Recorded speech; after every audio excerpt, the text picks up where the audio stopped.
Saking memanjakannya, pas ini bocah udah kayak kang kurir yang datang ke rumah terus ngebukain paket makanan dan nyuapin di tempat orang yang memesannya. Bisa kayak gitu ya.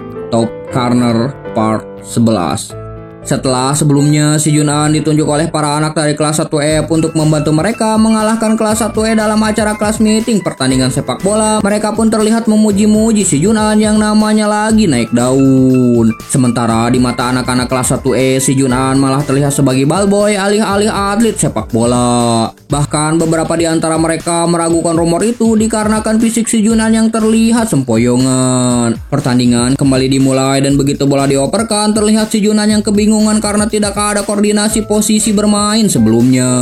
Ditambah permainan yang acak-acakan dan minim peraturan. Dan di pinggir lapangan, Do-hyung yang melihat itu menjelaskan alasannya dari awal tidak mau mengajak si Jun'an untuk bermain bersama mereka dikarenakan itu tidak cocok dengan si Jun'an yang sudah terbiasa dengan permainan yang jelas. Di saat kedua tim memperebutkan bola dengan brutal, terlihat bola itu melayang ke arah si Jun'an dan di saat itu pula rekan-rekannya yang lain langsung berteriak untuk meminta bola. Tapi melihat posisi rekannya itu yang offside, si Jun'an pun menolak untuk mengoperkannya yang ngebuat teman di sekitarnya langsung mengamuk karena di sepak bola pelajaran olahraga seperti saat ini mana ada yang begituan.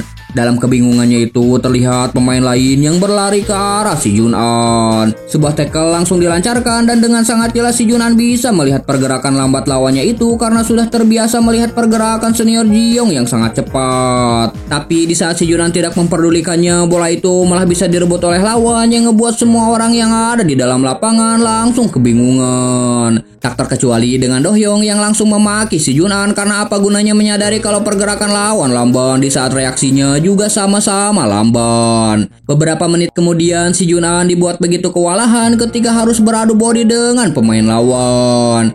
Melihat itu, anak-anak dari kelas 1F terlihat mulai meragukan ekspektasi mereka pada si Jun'an dan mengira kalau pemain Kwang Jin itu sedang dalam kondisi tidak fit. Maka dari itu mereka memutuskan untuk berjuang sendiri-sendiri. Neng Ara yang ada di pinggir lapangan juga menilai kalau hari ini permainan si Jun'an terlihat sangat jelek. Yang mana Do-hyung yang mendengar itu langsung murka dan mengultimatum teman masa kecilnya itu. Si Jun'an itu adalah anak yang sangat berguna dalam tim. Pedang yang luar biasa pun kalau dipakai untuk memotong buah namanya jadi pisau buah. Si Jun'an yang kembali mendapatkan bola langsung melihat jalur operan ke depan, tapi di sana tidak ada satupun pemain yang bersiap untuk berlari. Menyadari akan hal itu, Do-hyung pun langsung berteriak menyuruh salah satu pemain di sana untuk segera berlari ke depan.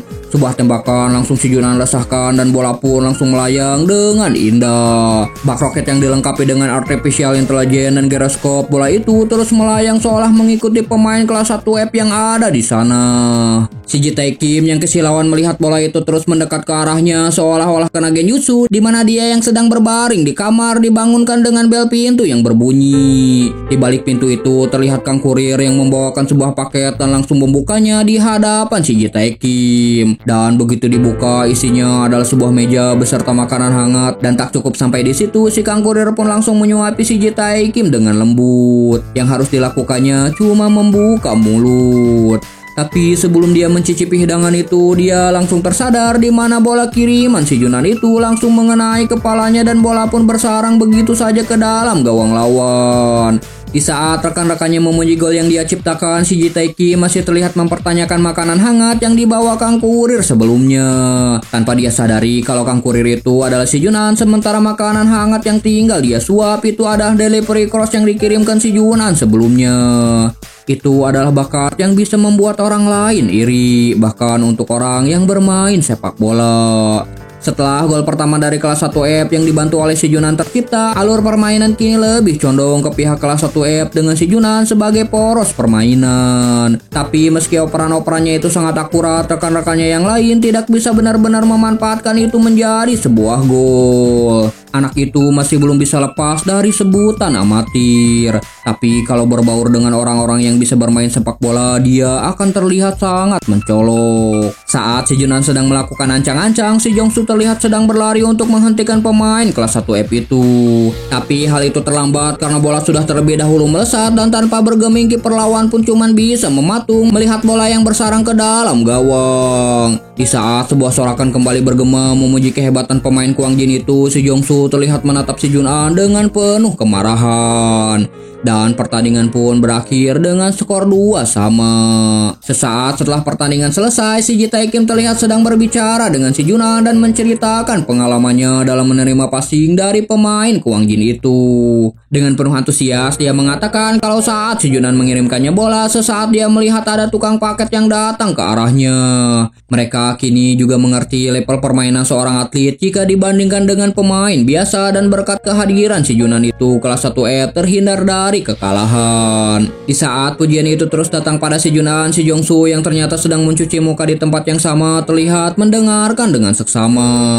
Setelah mereka pergi dan hanya menyisakan si Junan dan dirinya, si Jong Su pun dengan sangat kesal menanyakan sesuatu. Apa kau juga berpikir hal yang sama dengan mereka? Apa menurutmu kau paling hebat di antara semua anak kelas 1? Tapi si Junan menganggap kalau omongan teman-teman sekelasnya itu cuman bercanda dan terlalu dilebih-lebihkan. Di kelas 1 saja ada Do Hyung dan Ho, lalu ada Jong Hwan Jo juga. Di setiap pertandingan semuanya menunjukkan padaku permainan luar biasa yang bahkan tidak bisa aku tiru. Dan dalam klub sepak bola ada banyak senior yang juga luar biasa yang tidak bisa dibandingkan denganku. Mendengar itu, si Jong Su pun langsung terdiam dan sesaat kemudian si Junan merekomendasikannya untuk bergabung ke klub sepak bola Kwang Jin mengingat kemampuannya yang cukup bagus. Ada keinginan untuk bergabung, tapi pasti gak akan ada tempat karena ada anak-anak sepertimu yang bisa bertahan tanpa berusaha. Mendengar itu, si Junan terlihat terkejut sementara si Jong Su terus melanjutkan kata-katanya dengan mengatakan berdasarkan apa yang dia lihat tadi di lapangan, si Junan tidak bisa berlari dengan benar ketika pertandingan mau selesai. Ditambah lagi pengalamannya yang sedikit dan kurangnya stamina serta kemampuan dasarnya yang bahkan si Jong Su bilang itu sangat parah. Coba pikir baik-baik, mungkin saja alasan Kwang Jin kesulitan di setiap pertandingan adalah karena kau yang jadi penghambat. Mendengar itu, si Junan terlihat sangat terkejut dan langsung membela diri kalau meski dirinya sendiri mengakui kekurangan itu, tapi dia selalu berusaha yang terbaik di setiap pertandingan. Tapi si Jong Su tetap saja menganggap kalau si Junan cuma membanggakan passingnya saja, sementara selain itu dia gak bisa apa-apa. Tiba-tiba dari arah belakang Do Hyung menghampiri si Junan sambil mengatakan kalau semua yang dikatakan si Jong Su itu adalah benar. Kalau bukan karena passingnya, tidak ada alasan anak di sampingnya itu harus bermain sepak bola. Tapi menurutmu pasti ini gak masuk akal. Kenapa kami harus menyingkirkan anak yang memiliki senjata kuat seperti itu? Dan untuk membuat si Jong Su paham, Do Hyung pun memutuskan untuk kembali mengadakan pertandingan ulang, di mana untuk menyelesaikan pertandingan sebelumnya yang berakhir imbang, dia meminta untuk diadakan pertandingan 1 lawan 1 untuk memutuskan hasil akhir. Terlihat kedua kelas yang setuju dengan usulan tersebut, dan yang akan melakukan itu adalah si Junan sebagai perwakilan dari kelas 1F dan Jong Su sebagai perwakilan dari kelas 1E. Aturannya sangat sederhana. Di saat kalian mendapatkan hak menyerang, kalian harus menjatuhkan target milik lawan untuk mendapatkan 1 poin. Dan hak menyerang akan diberikan pada yang lain jika bola keluar dari area yang ditentukan saat lawan menyentuh bola yang sedang dikuasai serta saat pihak yang memiliki hak menyerang berhasil mendapatkan poin. Siapa yang paling cepat mendapatkan 2 poin, maka mereka lah yang menjadi pemenangnya. Sebelum mulai pertandingan, Do Hyung mengingatkan si Junan untuk mengingat semua yang telah dia pelajari selama ini. Pertandingan pun akhirnya dimulai dengan bola di kaki si Jong Su.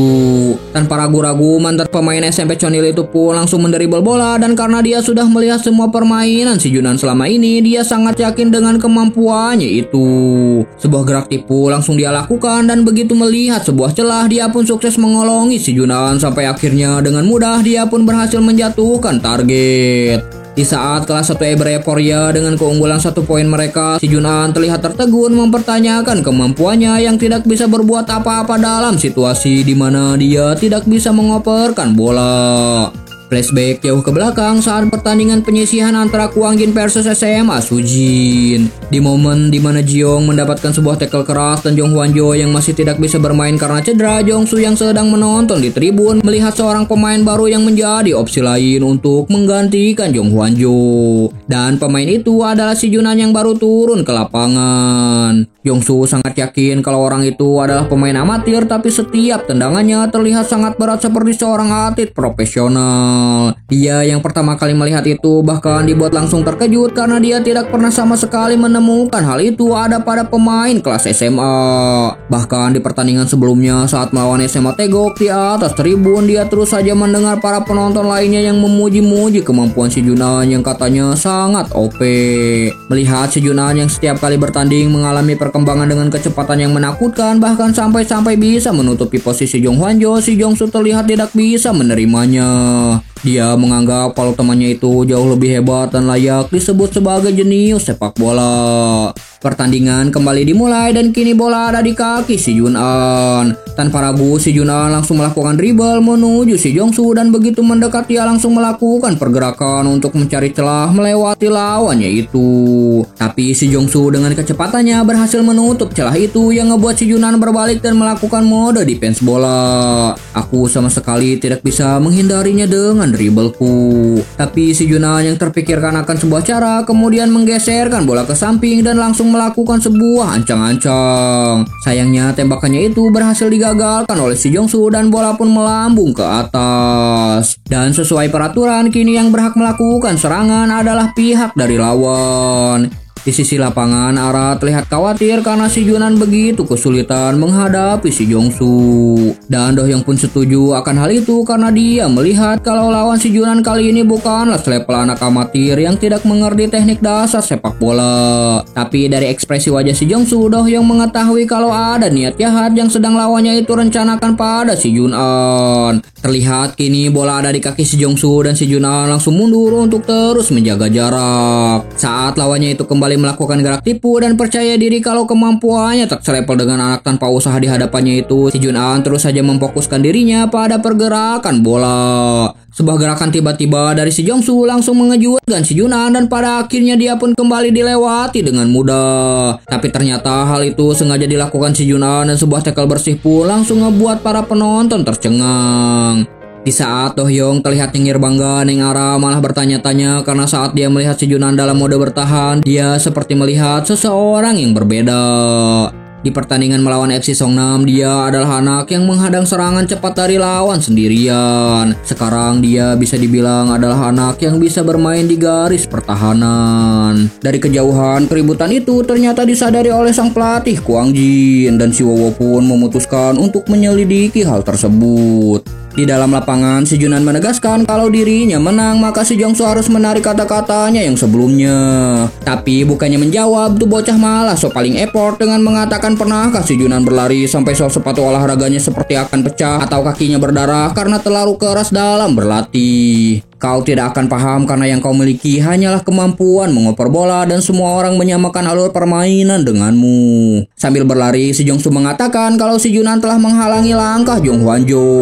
Mendengar itu, si Junan pun terlihat kebingungan. Melihat si Jongsu yang menyerang si Junan dengan berbahaya, anak-anak yang lainnya pun dibuat terkejut sementara si Junan langsung melakukan ancang-ancang. Tapi saat si Jongsu melakukan sebuah tackle, si Junan yang sengaja mengulur waktu sepersekian detik langsung membatalkan tembakannya itu dan melakukan back shoot.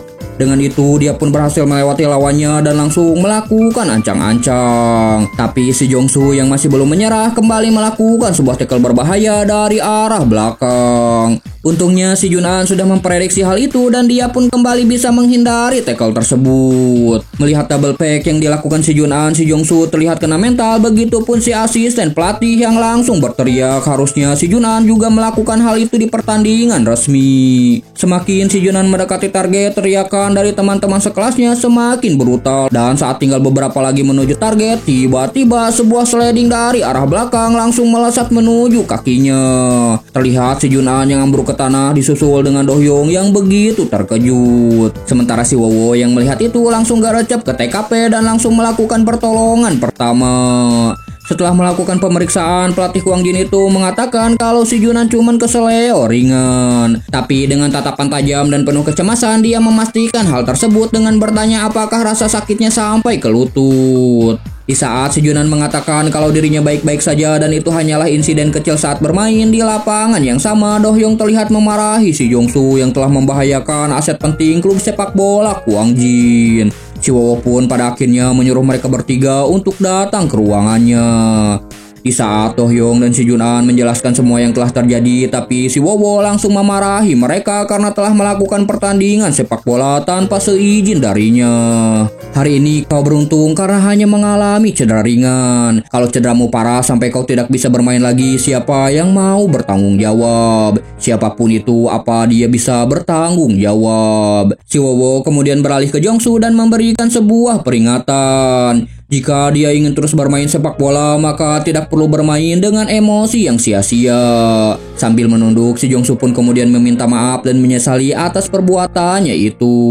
Dan sebagai konsekuensi atas insiden kali ini, maka si Wowo menghukum Do Hyung dan si Jun An selama 1 minggu ke depan untuk membersihkan ruang ganti dan toilet. Dengan panik, Do Hyung yang merasa kalau dirinya tidak terlibat langsung melakukan protes, tapi si Wowo malah menyuruhnya untuk keluar. Sementara itu, si asisten pelatih memanggil seseorang untuk masuk ke dalam ruangan. Dan di balik pintu itu terlihat Jong Hwan-jo, sementara Jongsu yang melihat itu dibuat terkejut karena untuk sekian lama kedua teman dekat itu kembali dipertemukan. Jong Hwan-jo terlihat bertanya-tanya tentang apa yang sudah dilakukan teman lamanya itu, begitupun dengan Jongsu yang meliriknya sambil berjalan keluar. Di koridor kelas, si Jongsu kemudian meminta maaf pada si Jun An dan dia kemudian menarik kata-kata keterlaluan yang pernah dia ucapkan sebelumnya. Aku sadar walau berusaha sampai akhir, aku tidak akan bisa menang darimu.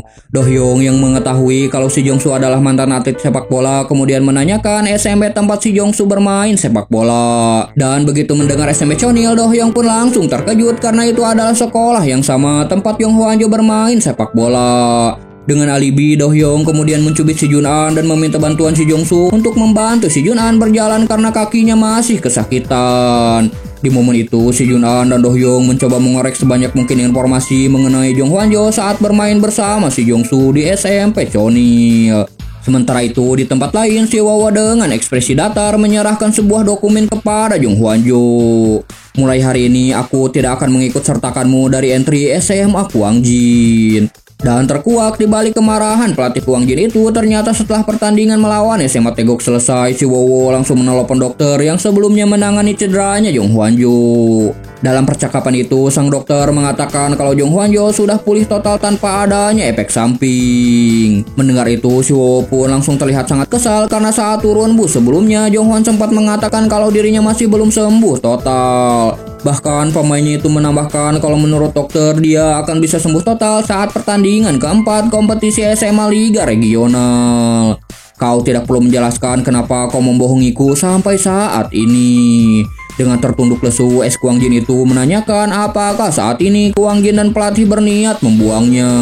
Tapi si Wowo dengan dingin mengatakan untuk saat ini permainannya itu tidak bisa membantu tim sama sekali. Sementara itu, si Jongsu yang sedang memapa si Jun An mengatakan kalau dulunya Jong Hwan adalah anak yang sangat mendedikasikan dirinya untuk tim dan dia mengetahui itu setelah tim SMP Chonil dibubarkan. Do Hyung juga menambahkan kalau temannya itu adalah orang yang terlalu berlebihan dalam memikirkan kesalahan dan itulah problem dari orang yang perfeksionis. Sebelum si Jongsu pergi, si Jun An kemudian menanyakan apakah dia masih ingin bermain sepak bola bersama Jong Hwan-jo. Sekarang aku tidak bisa bermain bersamanya karena aku sudah sadar dunia para monster seperti kalian tidak akan cocok denganku. Tapi kalau ada satu hal yang aku inginkan, aku ingin melihat Jong Hwan yang bisa bermain sepak bola tanpa terikat apapun seperti dulu. Karena itu tolonglah Jong Hwan-jo.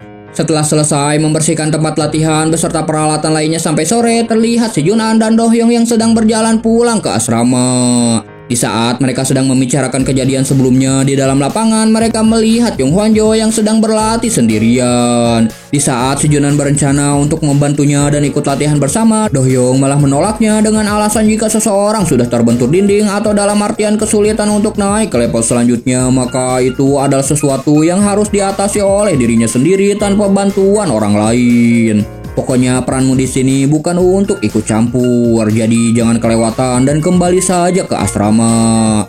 Setelah Jong Hwan beberapa kali menendang bola dan melewati gawang begitu saja, dia terlihat sangat kelelahan. Di momen itu terlihat seseorang memberikan operan dan langsung menendang bola ke kaki Jong Hwan-jo. Dan ternyata mereka adalah senior Namjoon dan juga si Jun-an. Di tengah keheningan itu, tiba-tiba Do-hyung langsung mengagetkan mereka semua dengan berteriak sambil menendang bola ke arah gawang. Sambil menatap tajam ke arah Jong Hwan-jo, Do-hyung mengeluarkan kekesalannya dengan mengatakan kalau dalam bermain sepak bola ada kalanya mereka akan melewatkan bola. Tapi kesempatan itu akan terus datang dan yang harus mereka lakukan hanyalah berusaha dengan cara apapun untuk memasukkan bola ke dalam gawang. Do-hyung kemudian berniat mengatakan kata-kata penyemangat, tapi sekeras apapun dia mencoba, kata-kata itu tertahan oleh rasa malunya sampai-sampai dia kesal sendiri dan si Junan yang sedari tadi dia malah jadi pelampiasan kemarahannya.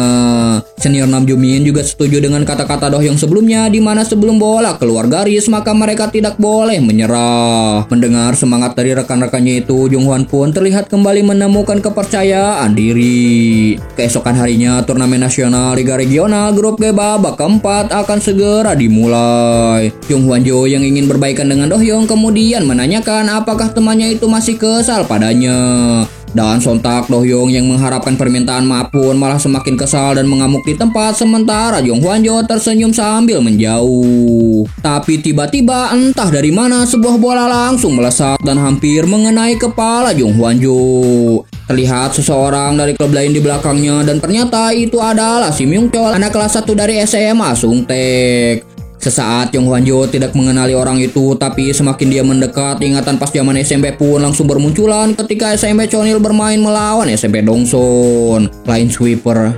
Mendengar itu, Si Myung-chol pun langsung tertawa. Tapi tiba-tiba sebuah bola terlihat melesat ke arah wajahnya dan dengan penuh ketakutan Si Myung-chol menghindari bola itu, bahkan sampai memanggil nama ibunya. Sementara itu Do-hyung malah tersenyum puas melihat ekspresi orang itu. Insiden itu kemudian membuat kedua tim terlibat pertikaian panas bahkan sebelum pertandingan dimulai. Caramu memilih tim masih sama seperti dulu. Apa kau sengaja memilih tim yang akan dibubarkan? Atau kau yang sekarang sudah benar-benar tenggelam? Sepertinya aku dulu menilaimu terlalu tinggi. Di dalam locker room, sang pelatih Kwang Jin menginstruksikan para pemainnya untuk melakukan permainan selonggar mungkin serta tidak menarik garis pertahanan terlalu ke depan. Dan untuk keseluruhan overlapping, dia menyerahkan sepenuhnya pada Jiyoung dan juga Mingyu. Sang pelatih kemudian mengumumkan line up dimulai dari lini serang yang berisikan Taejun Kang, Do-hyung, dan saat dia akan menyebutkan satu orang lagi, kita dibawa flashback ke saat para pemain Kwang Jin akan berangkat ke lapangan pertandingan. Di sana terlihat seseorang yang sedang memohon pada si Oh untuk ikut dimasukkan ke dalam skuad, bahkan menjadi pemain cadangan saja itu tidak apa-apa. Dan orang itu adalah Jong Hwan-jo. Meski si Wo menyayangkan akan kebohongan Jong Hwan sebelumnya, tapi faktor yang membuat dia tidak mau memainkan pemainnya itu adalah masalah psikologis, di mana dia menyadari kalau Jong Hwan ingin melakukan permainan sempurna lebih dari siapapun, bahkan tidak tergantung dengan siapapun. Kalau aku mendorong kepercayaan dirimu di sini, mungkin saja situasinya akan menjadi lebih buruk dari sekarang. Sampai saat ini aku telah melihat banyak atlet yang menghancurkan dirinya seperti itu. Si Wowo kemudian menyuruh Jong Hwan-jo untuk mundur selangkah supaya lebih merenung dan mempersiapkan diri, karena sebagai atlet akan ada masalah yang lebih besar lagi dibandingkan yang sedang dia alami saat ini. Sesuai perkataan pelatih, saya memiliki banyak waktu. Tapi bagaimana dengan waktu yang tersisa di Kwang Jin? Sekarang tidak ada yang tahu kapan tim ini akan dibubarkan. Dan kalau saya tidak bisa berbuat apa-apa di sini, menurut saya kedepannya saya tidak akan bisa melangkah lebih jauh lagi dari titik ini. Jong Hwan-jo yang tidak ingin meninggalkan penyesalan untuk kedua kalinya memohon dengan penuh kesungguhan agar pelatihnya itu membantunya bangkit kembali. Kembali ke timeline utama, di mana setelah Sio menyebutkan dua nama line up di lini serang, nama ketiga yang dia sebutkan adalah Jong Hwan-jo. Si Wowo langsung menuju ke arah pemainnya itu sambil berkata kalau tekanan dari pertahanan lawan akan tertuju pada Jong Hwan dan juga Do-hyung. Dia meminta kedua pemainnya itu untuk tidak terprovokasi pada hal yang tidak berguna. Sesuai latihan, pola serangan kita akan dilakukan dalam dua jalur, penetrasi dan juga jarak jauh. Aku katakan sekali lagi, target kita hari ini adalah tidak kebobolan. Di dalam lapangan sebelum kick-off dimulai, Taejun Kang menyuruh Do-hyung dan Jong Hwan-jo untuk tetap waspada karena dibandingkan pertandingan sebelumnya, pertandingan kali ini peran mereka sebagai penyerang akan jauh lebih krusial.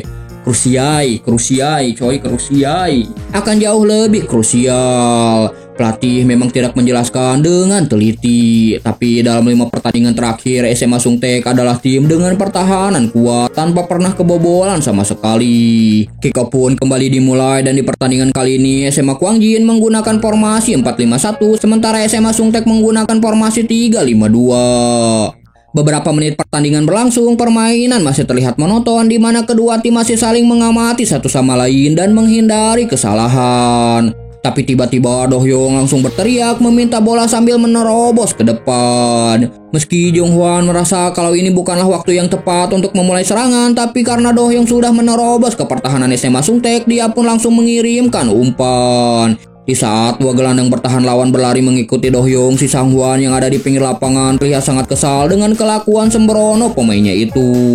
Tapi berbanding terbalik dengan si Wowo yang justru merasa tenang dengan keberadaan Do Hyung Hyo di atas lapangan. Keberanian orang itu sama persis seperti ayahnya. Di saat kita menjadi pemain, ketika mendapatkan bola semuanya berusaha untuk tidak melakukan kesalahan. Karena panik kita hanya bermain dengan aman saja. Karena takut dipukuli dan dimarahi oleh para senior, kita tidak akan pernah mencoba kalau kita tidak yakin. Tapi sebenarnya kalau hanya bisa menerobos 1 dalam 2 atau 3 kali kesempatan itu adalah hal yang bagus. Bukankah itu konyol bermain dengan aman untuk menghindari kegagalan? Kalau kita ragu-ragu itu artinya kita akan melewatkan banyak kesempatan. Dan untuk contoh konkretnya, si Wowo kemudian menyinggung kisah cinta asistennya itu yang melewatkan cinta pertama dan keduanya yang berakhir keburu ditikung oleh orang lain. Dengan pipi kemerahan karena malu, si Sang Hwan pun langsung menarik kerah baju si Wowo karena sudah mengungkit masa lalunya. Bola yang kini terlepas dari kaki Do Hyung terlihat sedang diperebutkan Tae Jun Kang dan pemain SMA Sungtek. Dengan tubuh besarnya, Kapten Kuangjin itu berusaha mendapatkan bola dan sebuah tackle pun langsung dia lakukan yang ngebuat bola kini jatuh ke kaki Jung Hwan Jo. Dari arah belakang, si Jun An dan si Ho langsung berlari untuk melakukan build up. Tapi Jung Hwan Jo yang melihat kalau pemain lawan juga mulai merapat ke arah mereka langsung terlihat ragu untuk mengoperkan bola. Beberapa saat dia terlihat bimbang yang ngebuat si Sang Hwan jengkel karena penilaian pemainnya itu terlalu lama. Di saat si Sang Hwan menggerutu kalau sebaiknya mereka memainkan Min Wo Choi sesuai dengan rencana awal, si Wowo langsung memberikannya sesuatu. Dan ketika si Sang Hwan melihatnya, itu adalah formasi plan B di mana Jung Hwan Jo diikut sertakan dalam tim. Dia terlihat bertanya-tanya kapan partnernya itu membuat plan tersebut. Jung Hwan yang kini menguasai bola langsung melakukan pergerakan menyisir area sisi kanan lapangan, diikuti oleh salah satu pemain SMA Sungtek yang terus menempel padanya. Saat pemain lawan semakin mendekat dan akan merebut bola, Jung Hwan yang tidak mau kalah langsung melakukan adu body yang ngebuat seketika itu juga pemain lawan langsung terjatuh. Dan itu diikuti oleh peluit wasit yang menandakan terjadinya pelanggaran. Si Jun An dan si Ho terlihat bertanya-tanya kenapa Jung Hwan Jo terlihat tergesa-gesa dan tidak mau melakukan build up. Apa dia tidak percaya kita sama sekali? Sementara itu, di sisi lapangan, pelatih SMA Sungtek dengan percaya diri mengatakan kalau serangan Kuangjin tidak mungkin bisa menerobos pertahanan timnya. Dan kesombongan itu juga terlihat pada para pemainnya, apalagi si Myung Chul yang sesumbar kalau pertahanan timnya itu adalah perisai terkuat. Kalau begitu, bagaimana kalau kita melanjutkan rekor tanpa kebobolan lagi di pertandingan kali ini? Tapi tiba-tiba para pemain dari SMA Sungtek terlihat sangat terkejut begitu menyadari kalau para pemain Kuangjin langsung menerapkan pressing dengan tingkat tinggi. Dengan melihatnya saja, pelatih lawan langsung tahu kalau itu adalah gegen pressing. Tapi di sisi lain, si Wowo menambahkan kalau taktik mereka sedikit agak berbeda karena Kuangjin memiliki si Jun An. Pelatih SMA Sungtek terlihat menyepelekan taktik gegen pressing lawan karena melihat dari permainan sebelumnya saja para pemain Kuangjin itu sudah terengah-engah dalam berlari. Dan dia menilai kalau mereka terlalu banyak gaya. Sementara itu, si Myung Chol terlihat tidak peduli dengan apapun taktik lawan karena yang penting baginya adalah bisa bermain dengan menyenangkan. Taktik gegen pressing yang diterapkan si Wowo ini berpusat pada 3 peran penting, di mana yang pertama adalah Nam Jumin yang memiliki stamina luar biasa yang melebihi orang lain, yang kedua si Ho yang memiliki bakat dalam menyusun barisan. Dengan menempatkan mereka berdua di depan, mereka bisa melakukan perannya dan bisa mengurangi kurangnya stamina dan formasi tim. Lalu yang ketiga adalah si Junan yang ditempatkan di belakang. Selama SMA Sungtek tahu kalau anak itu ada di belakang, mereka tidak akan bisa menekan dengan gegabah. Si Sang Hwan terlihat khawatir dengan resiko yang terlalu besar karena strategi yang diterapkan si Wowo itu terlalu rentan dalam serangan balik. Tapi dengan santainya si Wowo mengatakan kalau SMA Sungtek adalah lawan yang sempurna untuk menguji taktik tersebut dikarenakan mereka bersifat defensif dan tingkat kecepatan keseluruhannya ada di bawah Kwang Jin.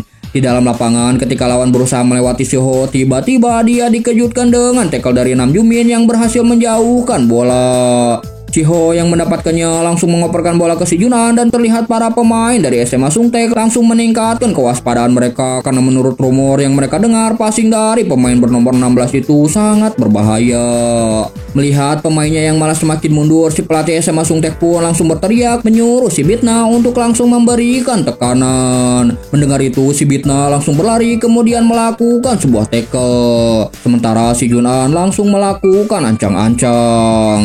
Si Ho dan para pemain Kwang Jin lainnya langsung berteriak memperingati si Junan kalau timingnya terlalu lama dan itu sangat berbahaya. Tapi ketika jarak kaki mereka semakin dekat dengan refleks yang semakin meningkat, si Junan pun menggeserkan bola dan berlari melewati si Bitna. Melihat 3 pemain Kwang Jin yang sudah melakukan pergerakan, si Junan pun langsung melepaskan tembakan dan terlihat bola yang melesat memantul melewati pemain lawan menuju ke arah Jung Hwan Jo.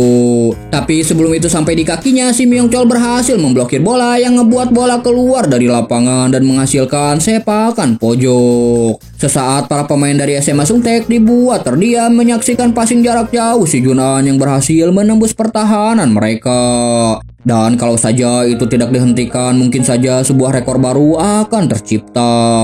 Pelatih lawan juga terlihat menahan napas ketika menyaksikan sebuah operan yang menembus jarak 40 meter itu hampir menghancurkan pertahanannya. Kita sudah mempersiapkan diri semaksimal mungkin, tapi ketepatan tendangannya itu bukan main. Tapi kita juga punya kartu as tersendiri, jadi jangan terlalu terintimidasi.